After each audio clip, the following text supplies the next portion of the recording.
Shafer story started in Chicago. I was born and raised in Chicago, Illinois. My father worked for a publishing company. He was vice president of long-range planning.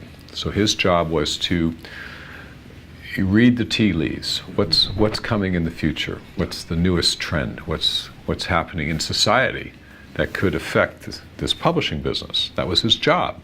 And he kept coming across this pending wine boom in California. Mm-hmm. So he went out to California and he's talking to some farmer about wine grapes, and the guy goes, "Wine grapes? You should go up to Napa." And Dad goes, "Well, where's that?"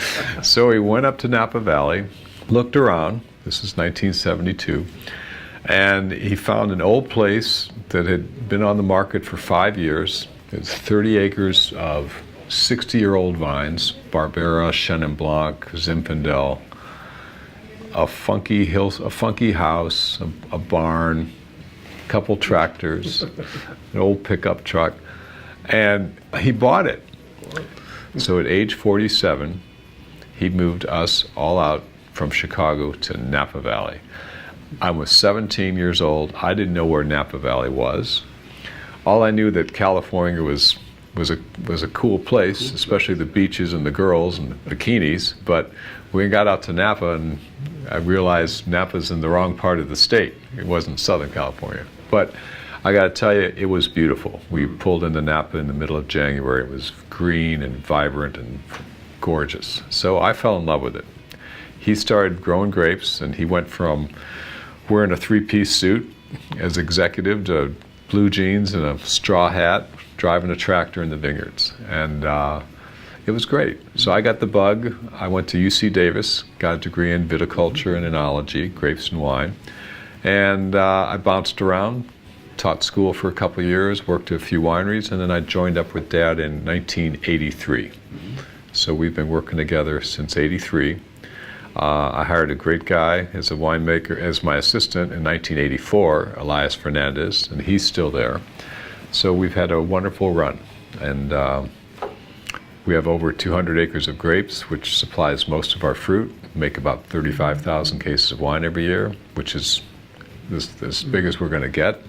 And our goal is just to make really good wine every year. It's working fine, so we're really happy. We have 5 wines. We have 1 white wine, it's a Chardonnay. We grow down the Carneros region of Napa. And then we have 4 red wines. We have a brand new wine called TD9, which is a red blend of Merlot, Cabernet, and Malbec. Then we have a Cabernet called 1.5. Another Cabernet called Hillside Select, which is our top Cabernet for all hillside fruit from our home ranch in Stag's Leap. And then the last wine is a wine called Relentless, which is a blend of Syrah and Petit Syrah. And this wine speaks to this wonderful man who's been working with me for 34 years. His name is Elias Fernandez, and he's a fantastic winemaker. He's a perfectionist. Everything's got to be perfect. So to honor Elias and his relentless pursuit of quality, we call the wine Relentless. Just being released right now in March in Sweden.